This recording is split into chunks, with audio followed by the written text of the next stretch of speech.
तो आज मैं एक्सप्लेन करूंगा एक नया मांगवा। तो शुरू करते हैं मांगा से। मांगा की शुरुआत में हम देखते हैं creator of pace of 9 creation. अभी हम देखते हैं एक बड़े से छड़ी के ऊपर एक आदमी बंधा पड़ा हुआ है और उस छड़ी को देख के ऐसा लगता है वो मंकी किंग का छड़ी है। अभी हमें बताया जाता है उसका नाम है एम्परर यासन ऑफ 9 क्रिएशन। अभी हम देखते हैं आहिस्ता आहिस्ता उसकी आंखें ओपन होता है, तभी उठ के बैठ के अपने सर को पकड़ते हुए बोलता है 10,000 ईयर्स बीत चुका है। फिर अपने मुट्ठी को बंद करते हुए गुस्से में बोलता है नहीं छोड़ूंगा, किसी को भी नहीं छोड़ूंगा। 10,000 ईयर्स पहले मेरे एम्परर की पोजीशन को लेने के लिए मेरे ही सोल्जर ने मुझे बीटे कर दिया और मेरे सोल को ब्रोकन करके इस पिलर के ऊपर कैद कर दिया था। लेकिन अच्छी बात यही है वो लोग अभी नहीं जानते मैं अभी तक जिंदा हूँ, टाइगर अभी जिंदा है। फिर आगे गुस्से में अपनी आंखों को लाल करते हुए बोलता है thank you for then my soul is recover. मेरा सोल तो ठीक हो चुका है लेकिन मेरा पावर अभी तक रिकवर नहीं हुआ है। एक बार सिर्फ मैं अपनी पावर को रिकवर कर लूं फिर मैं दिखा दूं मैं क्या चीज हूँ। किसी को नहीं छोड़ूंगा, सबको चुन चुन के मारूंगा मैं, क्योंकि अपुनिच है भगवान, हम है 9 क्रिएशन। फिर उस जगह से उठते हुए बोलता है मुझे ये सब करने के लिए मुझे यहाँ से निकलना पड़ेगा। फिर आगे बोलता है pace of 9 creator decipher, pace of 9 creation, मेरे सामने से हट जाओ, इतना ही कहना था। फिर अगले सीन में हम देखते हैं वो सीधा उस पेज से बाहर आ चुका है। मुझे लगता है वो अलग ही डायमेंशन में कैद होगा। फिर बाहर निकलने के बाद बोलता है मैं फाइनली बाहर आ चुका हूँ, 10,000 ईयर्स बीत चुका है। फिर बाहर निकल के इस दुनिया को देखते हुए बोलता है चलो पहले एक कॉन्टिनेंट ढूंढते हैं जहाँ पर हम अपनी पावर को रिकवर कर सके। फिर हमारा सीन चेंज होता है, हम देखते हैं एक सेट को जिसका नाम है 1000 शॉट सेट। फिर हम देखते हैं सेट के अंदर जहाँ पर पूरा मैसिकर हो रखा है, कोई मरा पड़ा हुआ है, किसी की हाथ काटा हुआ है, किसी की सीने के अंदर तलवार घुसा है और कोई बोलता है मास्टर मुझे बचाइए प्लीज। तभी उस लाशों के ऊपर से एक आदमी आते हुए बोलता है हाँ ये तो एक ट्रैप था बस और तुम इस ट्रैप में फंस गए।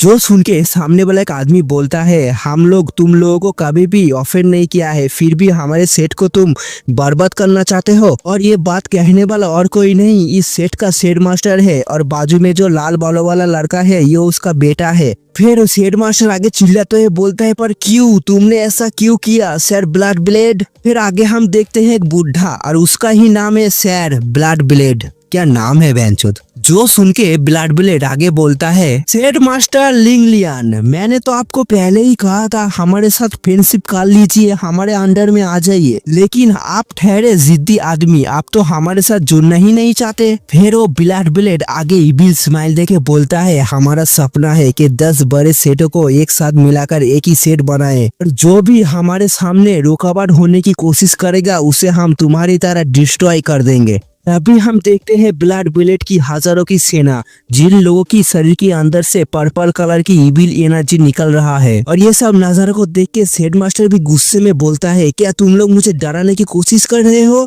क्या तुम्हारे सामने मैं सेंडर कर दूंगा तुम्हारे सपने में। फिर अपनी तलवार को लेके अपनी शरीर से हाई अमाउंट में एनर्जी निकालते हुए बोलता है अगर मैं मर भी गया तो तुम लोगों को हेवनली थंडर की स्वाद चखाकर ही जाऊंगा। इतना बोल के ही अपनी टेक्निक हेवनली थंडर को एक्टिवेट कर देता है, जिसकी वजह से हम देखते हैं आसमान में थंडर इकट्ठा होने लगता है। और सामने ये सब नजारा को देख के ब्लड ब्लेड एक छोटी सी स्माइल देके बोलता है काम डाउन और उसको केयरफुली देखो। उसी के साथ हम देखते हैं हेड मास्टर की हालत जो बहुत ज्यादा खस्ता हो चुका है। उस टेक्निक को यूज करने के बाद उसकी नाक से पूरी गंगा जमुना बह रहा है खून का। और बाप की ऐसी हालत को देख के बेटा पीछे से रोते हुए बोलता है फादर प्लीज खुद को सेफ रखना। जो सुन के फादर बोलता है डोंट वरी बेटे, मैं ये मेक श्योर करूंगा ये सामने वाला कुत्ता मर जाए। और हम देखते हैं वो टेक्निक इतना ज्यादा पावरफुल था कि सेड मास्टर की आंखों में आंसू की जगह खून निकलने लगता है। तो इतना सब होने के बाद भी सेड मास्टर हार नहीं मानता, वो जैसे तैसे उस टेक्निक को कंट्रोल करके ब्लड ब्लेड के ऊपर ही उस अटैक को फेंक देता है। उस टेक्निक की पावर को देख के ब्लड ब्लेड की भी फटके चौसठ हो जाता है। वो मनी मन सोचता है क्या सच में ये तो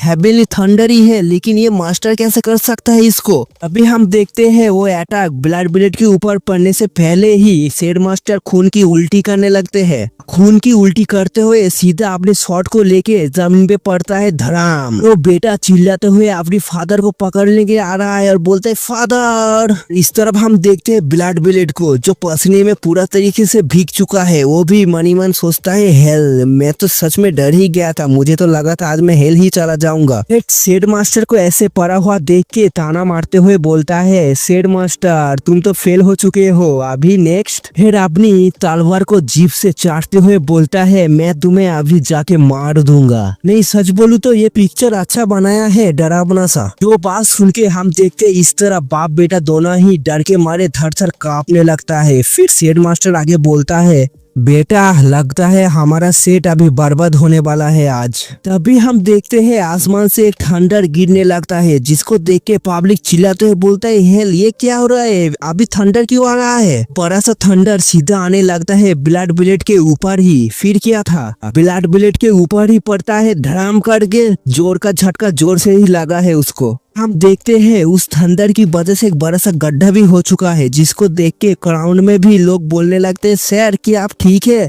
आप कहाँ है सर, आप जिंदा है ना। हम देखते हैं उस थंडर के अंदर से और कोई नहीं हमारा हीरो एम्परर ये निकलता है। नीचे हम देखते हैं ब्लड ब्लेड पड़ा हुआ है लाशों की तरह, लेकिन वो अभी मरा नहीं है। हमारा एम्परर अपने ही स्वैग में बोलता है ये क्रैश लैंडिंग नॉट बैड, बुरा नहीं था, मैं उसको आगे से एम्परर ही बोलूंगा। तरफ हम देखते हैं बाप बेटे तो दोनों ही शॉक हो चुका है। फिर बेटा बोलता है फादर हेवनली थंडर के साथ ही इंसान कैसे आ गया। जो सुन के बाप बोलता है बेटा हेवनली थंडर के साथ ये इंसान आया है, ये कोई ऑर्डिनरी इंसान नहीं है। अगर ये कोई नॉर्मल इंसान होता तो हेवनली थंडर के सामने ये अभी सर्वाइव नहीं कर पाता। फिर शेड मास्टर आगे हमारे एम्परर की कल्टिवेशन को चेक करते हुए शॉक होके बोलता है क्या यंग रेलाम का कल्टिवेटर, हाउ दिस पॉसिबल, ये कैसे हो सकता है कि यंग रेलाम का कल्टिवेटर इतनी पावरफुल थंडर को कैसे सरवाइव कर सकता है। इस तरफ हम देखते हैं एम्परर जो अपने हाथ में एम्परर लिखा हुआ है। ये देख के मनी मन सोचता है मुझे अपनी कल्टिवेशन को रिकवर करने के लिए बहुत सारे मटेरियल्स की जरूरत है जिससे मैं बहुत जल्दी ही अपनी पावर को रिकवर कर सकूंगा। मेरा गोल है इस वर्ल्ड की टॉप कल्टिवेटर बनना, उसके बाद ही मैं रिवेंज स्टार्ट कर सकता हूँ। पीछे हम देखते हैं शेड मास्टर और उसकी सेट की जितनी सारी डिसाइपल है सब लोग एम्परर के सामने आके झुक के बोलता है सर प्लीज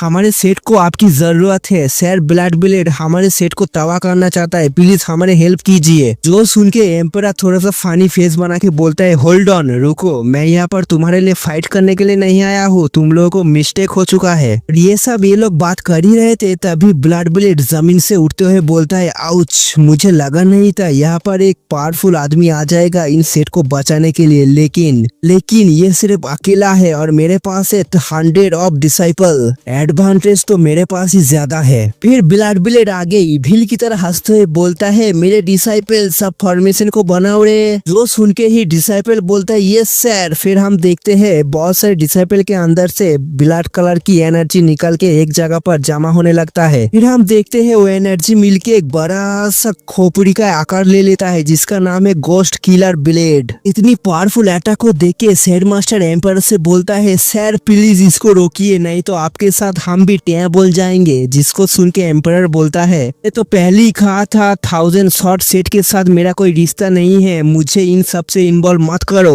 और सामने हम देखते ब्लड ब्लेड जो हंसते हुए बोलता है लो मेरा सबसे पावरफुल अटैक रेडी हो चुका है, अभी कौन है जो इसके सामने आना चाहेगा। फिर आगे पागलों की तरह हंसते हुए बोलता है किल इट, उस अटैक को छोड़ दो। फिर हम देखते वो अटैक सीधा एम्परर के सामने ही आ चुका है और कितना बड़ा अटैक है, बाप रे बाप। और एम्परर इतना बड़ा अटैक को देख के भी टस से मस नहीं होता। फिर एम्परर अपने हाथ को आगे बढ़ाते हुए बोलता है नाउ तुमने अभी मुझे मजबूर कर दिया तुम्हारे साथ फाइट करने के लिए। और फिर अगले सीन में ही हम देखते हो अटैक सीधा अपने एम्परर के ऊपर ही पड़ता है धर्म। इस तरह ब्लड ब्लेड हंसते हुए बोलता है हा एक यंग रिलम का छोटा सा कल्टिवेटर आ गया है मेरे साथ स्काई ब्रेकिंग ब्लड ब्लेड के साथ फाइट करने, हा क्या मजाक है ये, अभी मुझे कोई नहीं रोक सकता 1000 शॉट सेट को डिस्ट्रॉय करने से। इस तरफ हम देखते हैं हमारे एम्परर जो धुआं से निकलते हुए बोलता है अरे ताऊ थोड़ा सा सांस ले लीजिए, यही तो आपका दिल आपकी हलक में आ जाएगा।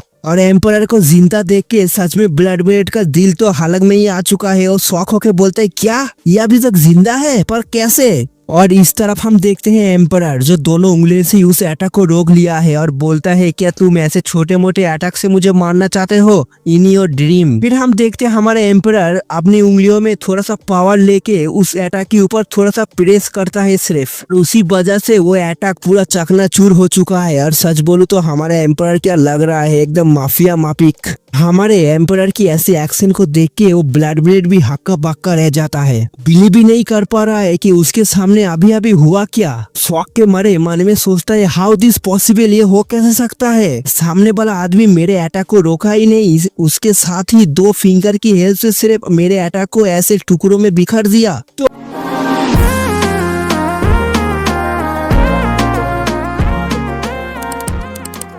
तो इस एपिसोड की शुरुआत में हम देखते हैं हमारे एम्परर जो सेट मास्टर से पूछता है तुम मुझे अपने सेट का यंग मास्टर क्यों बनाना चाहते हो। जो बात सुन के सेट मास्टर हमारे एम्परर को ग्रीटिंग करते हुए बोलता है अपने ब्लड ब्लेड को नहीं मारा, आप जब तक हमारे सेट में रहोगे 10 बड़े सेटों का हिम्मत नहीं होगा हमारे ऊपर हमला करने के लिए, इसलिए हम चाहते हैं आप हमारे सेट का यंग मास्टर बन के रहे। जो सुन के एम्परर हंसते हुए बोलता है हाँ तुमने तो प्लान अच्छा बनाया है, तुम लोग मुझे यूज करके अपनी एनिमियों का सफाया करना चाहते हो ना। जो बात सुन के ही सेट मास्टर की तो पूरी फट जाती है। मनी मन सोचता है डैमेड, इसको मेरे इरादे के बारे में पता चल गया, पर कोई बात नहीं मैं प्लान बी को यूज करूंगा। फिर आगे सेट मास्टर नौटंकी करते हुए बोलता है हाँ आप मजाक कर रहे हैं ना, आप कितने पावरफुल और ग्रेट कल्टीवेटर है और हम ठहरे एक छोटा सा सेट, और ये बात हम लोग सोच भी कैसे सकते हैं कि हम लोग आपको यूज करें। फिर आगे बाप बेटा दोनों ही हमारे एम्परर को मक्खन मारते हुए बोलता है हमारा सेट 10 बड़े सेटों में से एक है, हमारे पास स्पिरिचुअल हब, स्पिरिचुअल स्टोन और स्पिरिचुअल एनर्जी भर भर के है। फिर बेटा आगे मक्खन मारते हुए बोलता है हाँ सर हमारे सेट में सब कुछ है, आप सिर्फ ऑर्डर कीजिए हम आपके सामने लाके रख देंगे। फिर बाप बेटा दोनों ही मासूम सा फेस बनाकर एम्परर से बोलता है हमारा सिर्फ एक ही रिक्वेस्ट है, आप सिर्फ हमारे सेट में रह जाइए। फिर एम्परर उन दोनों की अरमानों में पानी फेरते हुए बोलता है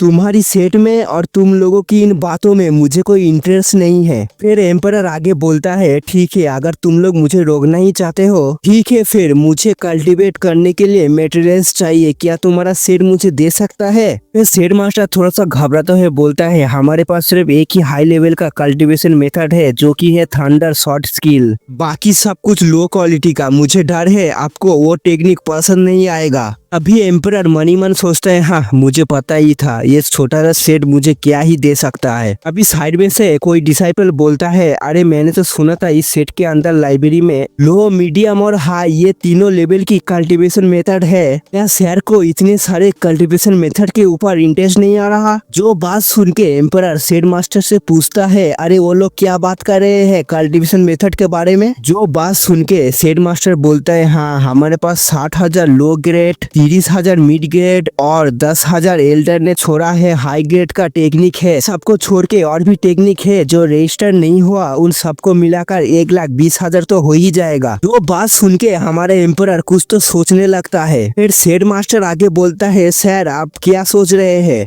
के पावर के सामने हमारे छोटे से सेट की कल्टीवेशन मेथड तो कुछ भी नहीं है। फिर सेट मास्टर थोड़ा सा घबराते हुए बोलता है सर क्या आप हाई लेवल का कल्टीवेशन मेथड ढूंढ रहे हैं, क्या आप चाहे तो मैं आपके लिए बाय कर सकता हूँ। जो सुन के एम्परर बोलता है नहीं मुझे लो लेवल का ही चाहिए। तो बात सुन के सेट मास्टर भी बहुत ज्यादा शॉक हो जाता है, मनी मन सोचता है क्या इन्हें सिर्फ लो क्वालिटी का कल्टीवेशन मेथड चाहिए। फिर एम्परर आगे आके बोलता है आज से मैं थंडर शॉट सेट का यंग मास्टर नहीं मास्टर बन चुका हूँ, अब थंडर शॉट और कब 1000 शॉट बन जाता है मुझे भी नहीं पता चलता, क्या कर रहा है राइटर क्या पता। तभी हमारा सीन चेंज होता है, हम देखते हैं एक बंदा जो उड़ते हुए आ रहा है थंडर शॉट सेट की तरफ, इसका नाम है तैनसो मैंगी। अभी हम देखते हैं थंडर शॉट सेट के अंदर जहाँ पर बहुत सारे डिसाइपल शॉट के साथ प्रैक्टिस कर रहे थे। अभी सेट मास्टर अपने बेटे से बोलता है देखा बेटे मैंने कैसे एम्परर को यहीं पर ही रोक लिया, और मैं एम्परर को सच में दिल से शुक्रिया बोलना चाहूंगा, अगर वो नहीं होते तो अब तक हमारे सेट डिस्ट्रॉय हो चुका होता। तो सुन के बेटा भी हंसते हुए बोलते हैं हाँ फादर एम्परर एंग्रेलम का कल्टीवेटर है और वो जब तक हमारे सेट में रहेंगे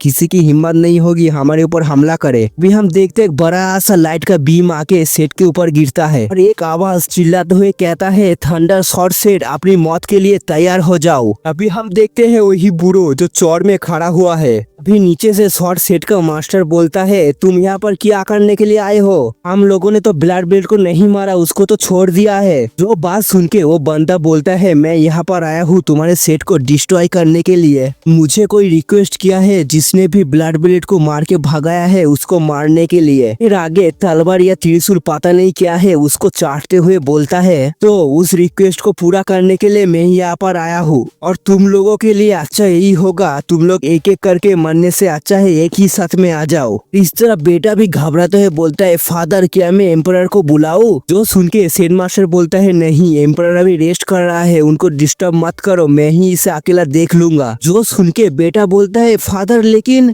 फादर लाइन को काटते हुए बोलता है, तुम जाओ, तुम इससे फाइट नहीं कर सकते, मैं इसे अकेले ही देख लूंगा। इस तरह बुढ़ा भी अपने पावर को चार्ज करते हुए बोलता है, हाँ हाँ हाँ तुम्हारी इतनी लेवल नहीं है जो मुझे रोक पाओ। इतना बोल के ही अपने त्रिशूल से बहुत पावरफुल बीन छोड़ देता है नीचे सेट के ऊपर अटैक करने के लिए। अभी आता है एक ट्विस्ट, पीछे से गोल्डन कलर की लाइट के साथ एक आवाज बोलता है, कौन है जो इतना आवाज कर रहा है, मुझे शांति चाहिए। तभी हम देखते हैं एक बड़ा सा गोल्डन कलर का हाथ, जिसके सामने वो बुढ़ा तो एकदम चींटी लग रहा है। इतने बड़े हाथ को देख के वो बुढ़ा भी घबरा जाता है, बोलते क्या ये क्या है ये? फिर क्या था, वो हाथ सीधा बुढ़े को लेके जमीन में धड़ाम करके गिरता है। भाई साहब क्या नजारा लग रहा है यार। ये अटैक करने वाला और कोई नहीं हमारे एम्परर ही है, जो आगे बोलता है, सच में कितने एनोइंग है ये लोग। और सच बोलूं तो मुझे ये एक्शन बहुत अच्छा लगा, यहाँ पर बैठे बैठे अपनी हाथ घुमाकर उस बूढ़े को धूल चटा दिया। एम्परर आगे बोलता है, फाइनली अभी बहुत शांति है यहाँ पर, चलो मैं अपनी बुक को रीड करने के ऊपर ध्यान देता हूँ। और हम देखते हैं उस बूढ़े की हालत, जो बहुत ज्यादा खस्ता हो चुका है, आधमरा हो चुका है पूरा।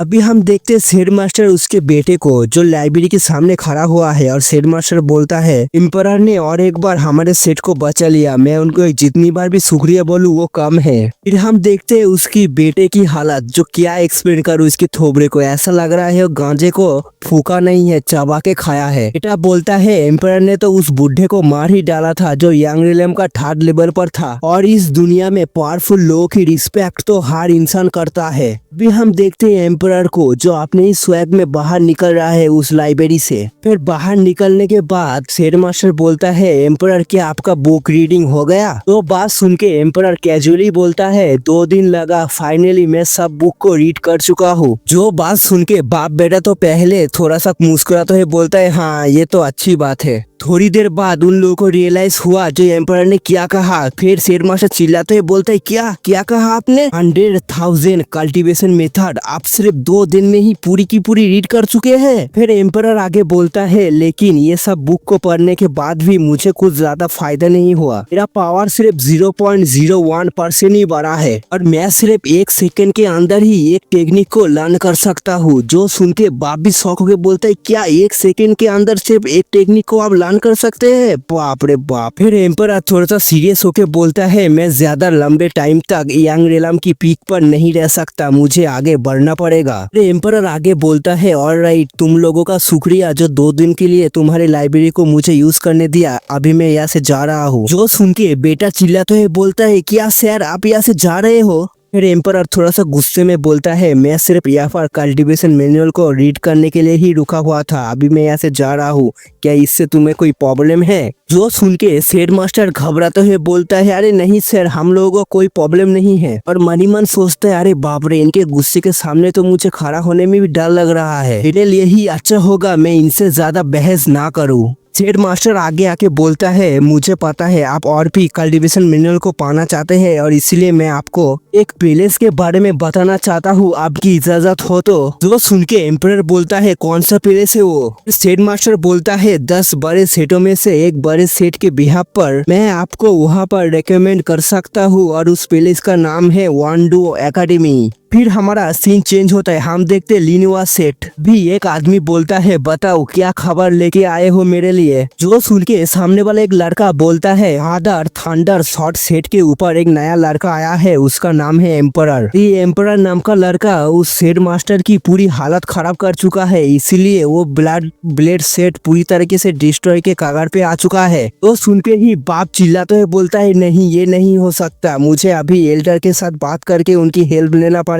फिर वो लड़का आगे बोलता है फादर लेकिन वो लड़का तो थंडर शॉट सेट के ऊपर है ही नहीं, वो अभी वांडो एकेडमी पर एडमिशन लेने के लिए गया है। जो सुन के उसका बाप बोलता है क्या? बाप आगे बोलता है वो लड़का वांडो एकेडमी पर जाना चाहता है, लेकिन मुझे ये बात समझ में नहीं आ रहा है उसका बैकग्राउंड क्या है, वो कहाँ से आया है। फिर वो लड़का आगे बोलता है हाँ फादर वांडो एकेडमी इतनी भी सिंपल नहीं है, वहाँ पर इतने इजी नहीं होगा किसी को एम्बुश करना। जो बात सुन के बाप भी एक इबिल से स्माइल दे के बोलता है तुम चिंता मत करो, उसके लिए भी मेरे पास प्लान है। जो सुन के वो लड़का भी बोलता है आपका मतलब है मार्शल ब्रदर जो कि उस एकेडमी में 3 सालों से पढ़ रहा है। हीरो बाप आगे एक इबिल से स्माइल देके बोलता है अपनी मार्शल ब्रदर को मैसेज भेज दो, अभी राइट टाइम आ चुका है उसको प्रूव करने के लिए कि वो कितना पावरफुल हो चुका है। मैं भी देखता हूँ ये एम्पर नाम का लड़का कब तक मेरे हाथों से बचता है, मेरे प्लान की पूरी धज्जियां उड़ा दी है उसने। फिर हमारा सीन चेंज होता है, हम देखते हैं वांडो एकेडमी जहाँ पर एक पहाड़ है, बहुत सारे बादल है, क्या सुंदर नजारा लग रहा है यार।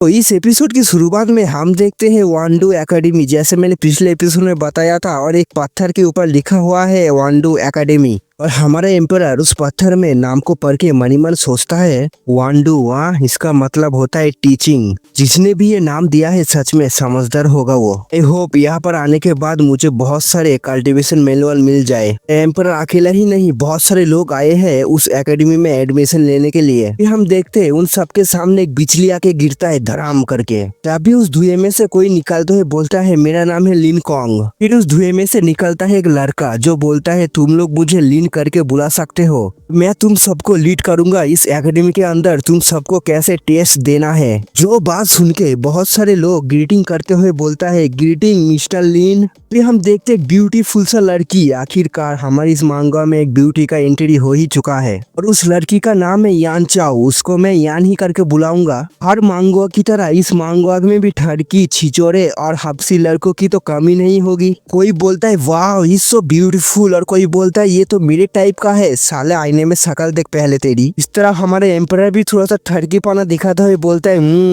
Not bad. फिर यान को देख के लिन बोलता है अरे यान तुम यहाँ पर किस लिए आए हो, मैं यहाँ पर लीड कर रहा हूँ ना। जो सुन के यान बोलती है अरे मुझे माइंड मत कीजिए, टीचर के कहने पर मैं सिर्फ आपकी हेल्प करने के लिए आई हूँ। लिन आगे थोड़ा सा रूड होके बोलता है तुम अपनी टाइम वेस्ट मत करो, मेरा है फाइटिंग का और तुम्हारा है रिफाइंड का, और फाइटिंग के सामने रिफाइन तो यूजलेस है। पीछे से ये सब बातों को सुनने के बाद भी यान कुछ भी नहीं कहती। लिन सबको चिल्लाते हुए बोलता है follow me all for you. Start academy के अंदर एंटर करने के बाद ही तुम सब लोग हमारे फास्ट डीन को जाके ग्रीट करोगे। और इस तरफ हमारे एम्परर मनी मन सोचता है refined class, fighting class, I need to secret class letter. फिर हम देखते हैं बड़े से मूर्ति जिसके हाथ में है एक किताब, देख के ऐसा लगता है वो एक समय में बहुत बड़े स्कॉलर थे। फिर लिन आगे उस स्टैचू को दिखाते हुए सबको बोलता है ये है हमारे वांडो एकेडमी का फाउंडर और इनका नाम है ली क्विनफेन और यही है हमारा पहला डीन।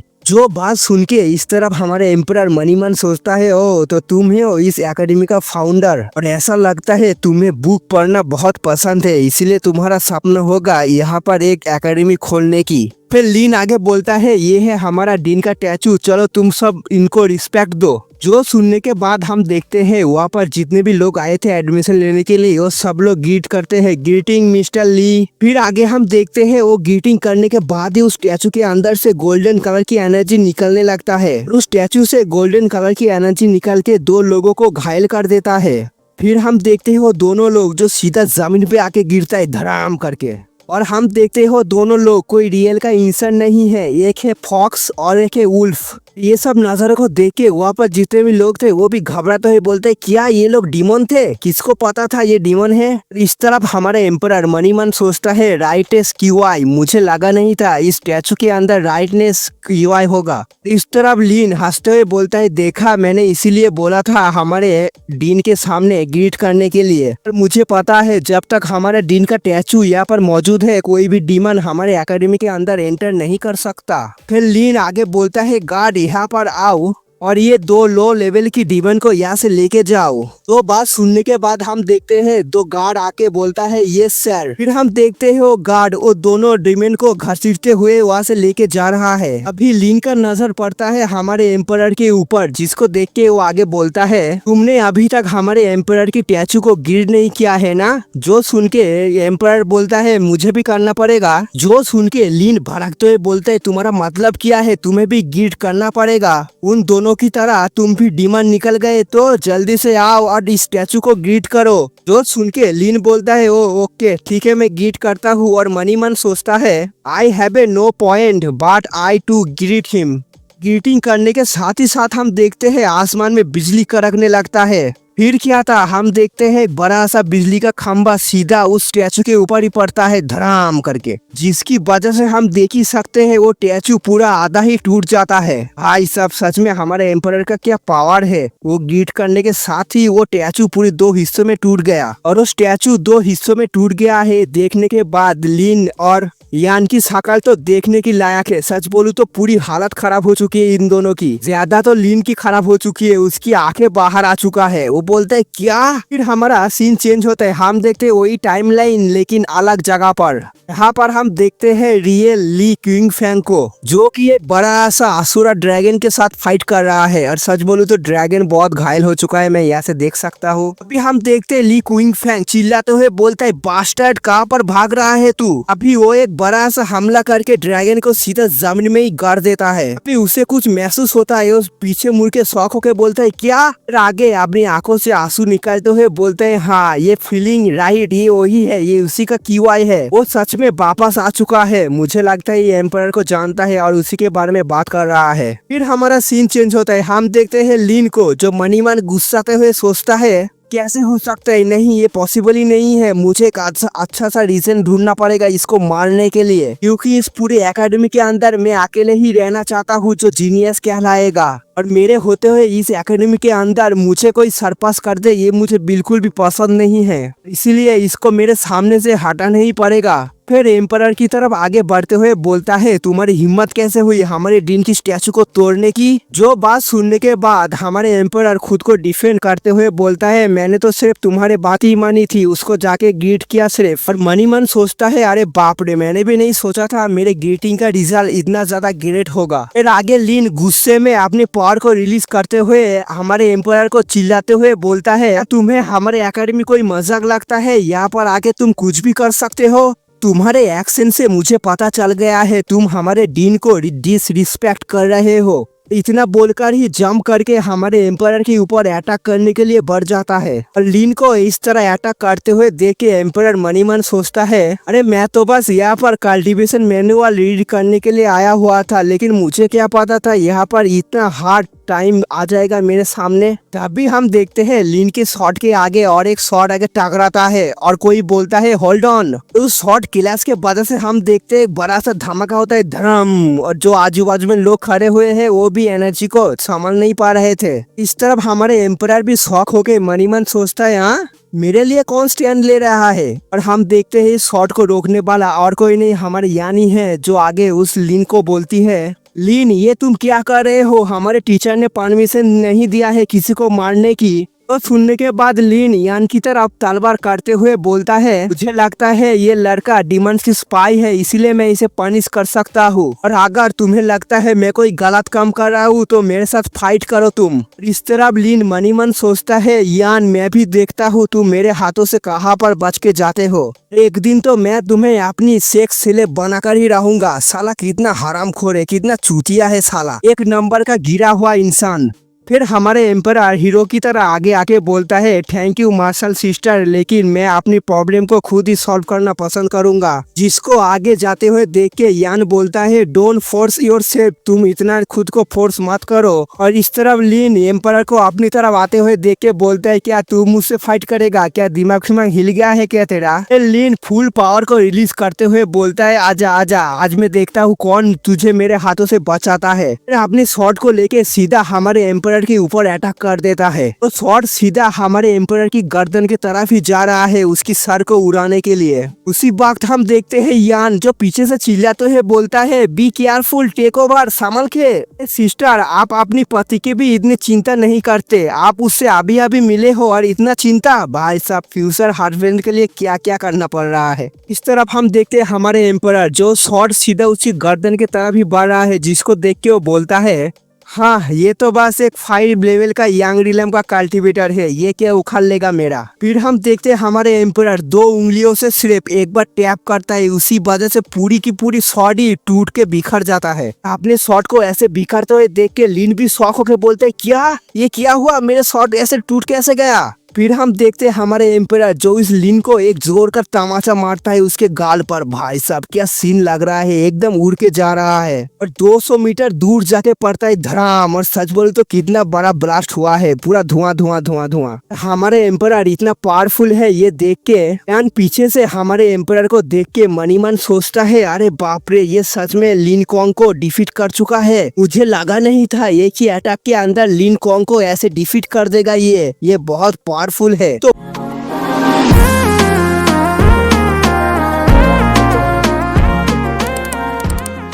तो इस एपिसोड की शुरुआत में हम देखते हैं हमारे एम्परर जो लिन को मारने के बाद मनी मन सोचता है, मैं अभी तक फुल्ली रिकवर नहीं हुआ हूँ, इसलिए मैं ज्यादा अपनी पावर को यूज नहीं कर सकता। इस तरफ हम देखते हैं हमारा लीन बाबा जी जो जमीन से उठते हुए बोलता है, क्या मैं एक ही अटैक में कैसे हार सकता हूँ। तब भी पीछे से कोई चिल्लाते हुए बोलता है, कौन है वो जो हमारे डीन की स्टैचू को तोड़ दिया। इस बात को सुन के यान और हमारा एम्परर दोनों ही पीछे मुड़ के देखने लगता है। हम देखते हैं एक ओल्ड मैन जो हवा में फ्लोट कर रहा है और ये है पेजेंट का डीन। डीन को इसी तरफ आते हुए देख के यान मनी मन सोचती है, सच में मैं एक्सपेक्ट नहीं किया था कि डीन को इतनी जल्दी पता चल जाएगा और डीन सुनने के साथ ही यहाँ पर चले आएंगे। और इस तरफ लीन अपने गाल को पकड़ते हुए सीधा डीन के पास आके हमारे एम्पायर की तरफ इशारा करते हुए बोलता है, डीन यही है वो आदमी जो उस स्टैचू को 2 हिस्सों में तोड़ दिया। मुझे तो लगता है ये कोई डीमन का स्पाई होगा, इसीलिए मुझे इतनी घायल कर चुका है एक ही अटैक में, बहुत पावरफुल है ये। फिर यान डीन के सामने आके बोलती है, डीन मैं आपको समझा सकती हूँ।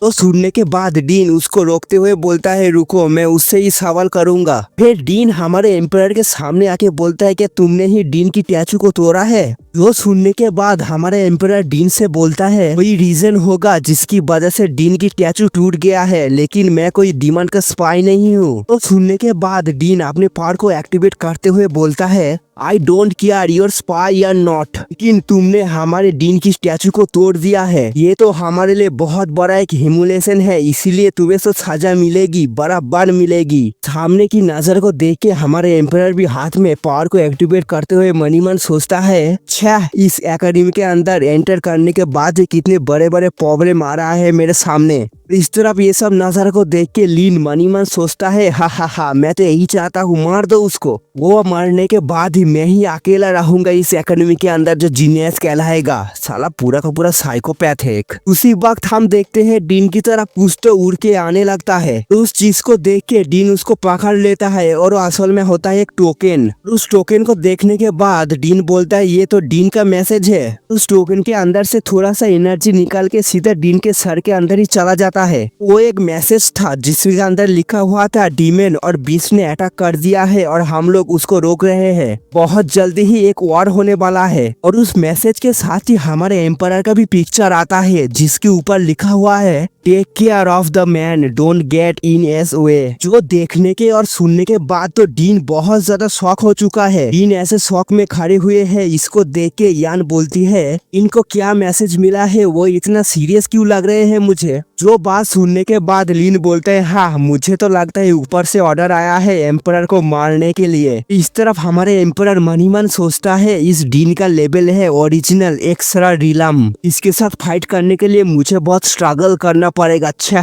कितनी बड़े मुसीबत में फंस गया मैं। अभी डीन अचानक से अपनी आंखों को खोलता है, ओपन हेयर आइज। और डीन को ऐसे अचानक आंखें खोलते हुए देख के तीनों लोगों की अलग अलग एक्सप्रेशन होता है। पहले तो यान बहुत ज्यादा घबरा जाती है, दूसरे में हमारे एम्पर जो सीरियस फेस बना के देख रहा है, और तीसरा हमारा लीन जो बहुत ज्यादा खुश हो रहा है। तो अभी हम देखते हैं डीन जो सीधा आके हमारे एम्पर के कंधे के ऊपर हाथ रखता है, जिसकी वजह से हमारे एम्पर भी शॉक हो चुका है। अबे साला बुड्ढा सड़िया गया है क्या। अभी डीन हमारे एम्पर के कंधे में हाथ रखते हुए बोलता है, यंग मैन तुम डरो मत, तुम्हारा नाम क्या है। और डीन को इतने पोलाइट होके हमारे एम्पर से बात करते हुए देख के लीन की पूरी जल भुन जाती है। वो चिल्लाते हुए बोलता है, हाउ दिस पॉसिबल, ये हो क्या रहा है डीन, आप उसको सजा क्यों नहीं दे रहे हैं, जल्दी से मौत की घाट उतर दीजिए उसको। जो बात सुनने के बाद हमारे यान बोलती है, अरे हमारे डीन को पता चल गया है हमारे एम्परर की असली क्वालिटी, और वो जानबूझ के हमारे डीन की टैच को नहीं तोड़ा है। जिसको सुन के लीन दांत पीसते बोलते है, तू साली।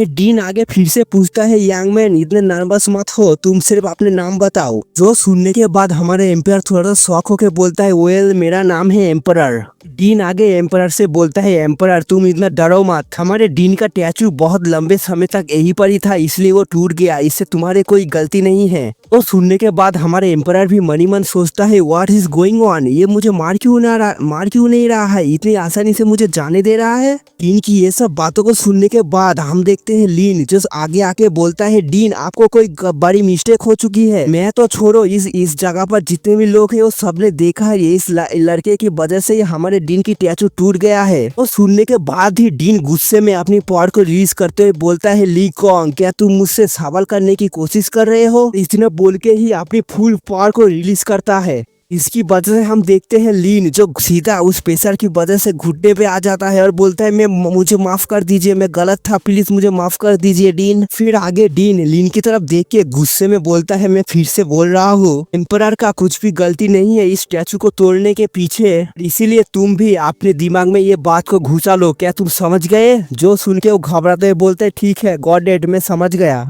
तो डीन आगे हमारे एम्पायर की तरह मुस्कुराते हुए बोलता है, ऑलराइट तुम इन सब चीजों को अपने माइंड में मत लेना, I hope you don't to get mad or want to leave the academy because this। जो सुनने के बाद हमारे एम्पायर बोलता है, I won't take it personal, thank you for dean your help। जो बात सुनने के बाद हमारा डीन भी मुस्कुराते हुए बोलता है, good promising young man, this don't take it personal, you can go now and continue the test. फिर डीन उस मूर्ति के सामने आके मनी मन सोचता है, मिस्टर ली मैं नहीं जानता आप उस एम्पायर को इतना फेवर क्यों कर रहे हैं, लेकिन मैं आपसे पहली बार जब मिला था तब मैं आपकी मैनेजर कम सर्वेंट था, मैं आपकी ऑर्डर को फॉलो करते हुए उस लड़के का अच्छे से ध्यान रखूंगा। और पीछे से हमारे एम्पायर डीन को देखते हुए मनी मन सोचता है, हाँ मैं समझ गया तुम्हारा एटीट्यूड इतनी जल्दी कैसे चेंज हो गया, इसका मतलब हमारे एम्पायर को पता है यहाँ पर क्या हुआ है। और इस तरफ हम देखते हैं हमारा लीन बाबा जी जो गुस्से में दांत पीसते बोलते, डैम इट, ये साला इतनी आसानी से कैसे बच गया, तू बस थोड़ी देर रुक जा, अभी माइंड टेस्ट होगा ना वहाँ पर मैं तुझे देख लूंगा। फिर लीन सबको चिल्लाते हुए बोलता है, अभी तुम्हारा माइंड टेस्ट शुरू होगा, मैं तुम सबको एक एक करके एक बुक का स्क्रिप्चर दूंगा, तुम उसको समझ के अपनी टेक्निक को इम्प्रूव करना, और उस बुक की कॉपी के हेल्प से जो अपनी कल्टीवेशन को इम्प्रूव कर पाएगा वही टेस्ट में पास होगा।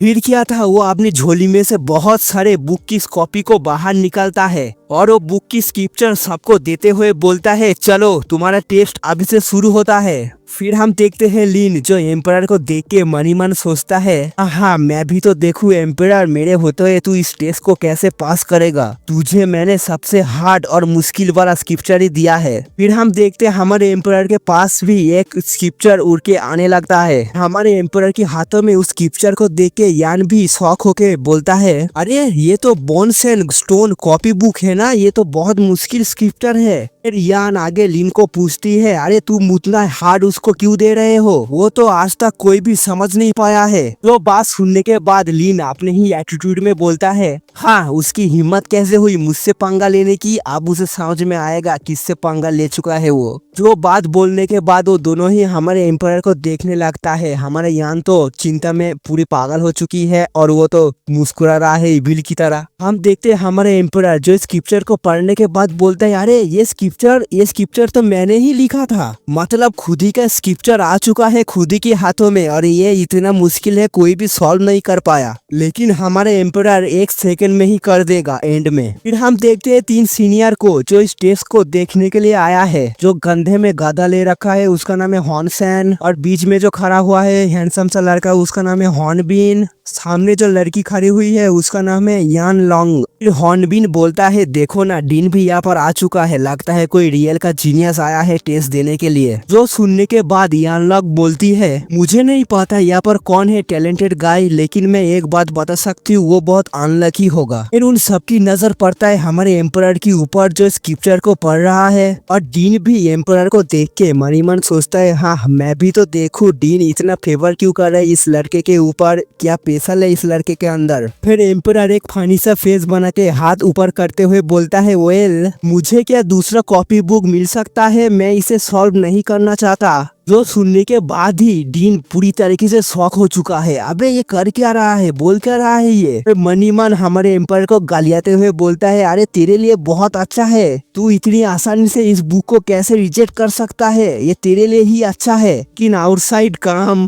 स्टे काम एवं कीप काम। एम्पायर की बातों को सुन के लीन गुस्से में बोलता है, हाउ डेयर यू, तुम इस बुक को चेंज नहीं कर सकते, तुम्हें इसे ही सॉल्व करना पड़ेगा। जो बात सुन के एम्पायर फिर से एक फनी सा फेस बनाकर बोलता है, अच्छा फाइन ठीक है, अगर तुम लोग मुझे दूसरा बुक नहीं दे सकते तो मैं इसी से ही काम चला लूंगा। तो सुनने के बाद हम देखते हैं लीन अपने फेस को इविल बनाकर मनी मन सोचता है, हाँ एम्पायर मैं तुम्हारी लूजर फेस को देखना चाहता हूँ, बहुत जल्दी ही डीन तुम्हारी उस लूजर फेस को देखेगा, फिर मैं देखता हूँ तुम क्या करते हो। इस तरफ डीन भी मनी मन सोचता है, हाँ मुझे तो लगता है इस लड़के के अंदर स्पेशल कुछ भी नहीं है, पता नहीं डीन मुझे इस लड़के को इतना टेक ओवर करने के लिए क्यों बोला। और इस तरफ हम देखते हैं हमारे यान जो अलग ही सोचती है, वो मनी मन सोचती है, मुझे ऐसा क्यों फील हो रहा है कि एम्परर इस स्क्रिप्चर को आसानी से समझ लेगा। अरे बाप रे बाप, किसी को भी भरोसा नहीं है, लेकिन इस लड़की को पूरा भरोसा है कि हमारे एम्परर उस स्क्रिप्चर को आसानी से समझ लेगा। भी हम देखते बहुत सारे लोग उस स्क्रिप्चर को समझ के अपनी कल्टीवेशन इम्प्रूव कर रहा है, और दूसरी तरफ हम देखते हमारे एम्परर जो अपने कानों में उंगली करते हुए बोलता है कितना बोरिंग लग रहा है यार। फिर आगे हम देखते हैं और भी लोग कर लेते हैं सक्सेसफुली, जिसको देख के हमारे एम्परर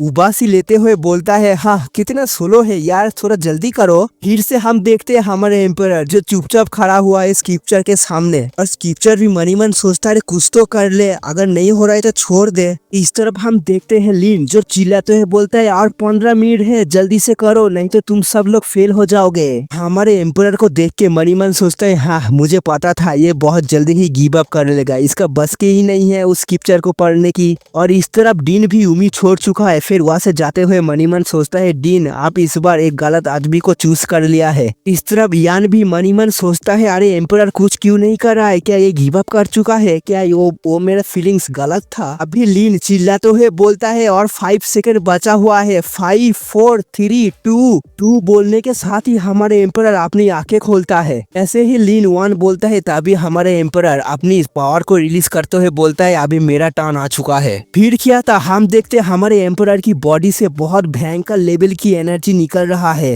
दूसरे लोगों के हाथों में जितने भी स्क्रिप्चर थे जो वो लोग प्रैक्टिस कर रहे थे, उन सब के ऊपर से भी एनर्जी निकल के सीधा हमारे एम्परर की स्क्रिप्चर के अंदर जाने लगता है। पब्लिक भी शौक होके बोलता है, यार हो क्या रहा है, हमारे स्क्रिप्चर का लाइन उसके स्क्रिप्चर के अंदर कैसे जा रहा है। ये नजारा को देखने के बाद हम देखते हैं डीन, वो तीनों सीनियर और यान, और स्पेशल करके हमारा लीन तो इतना ही शौक हो चुका है कि इसकी गोटे आंखों से बाहर निकल रहा है। और लीन मनी मन सोचता है, क्या ये सच में सक्सेसफुल हो गया।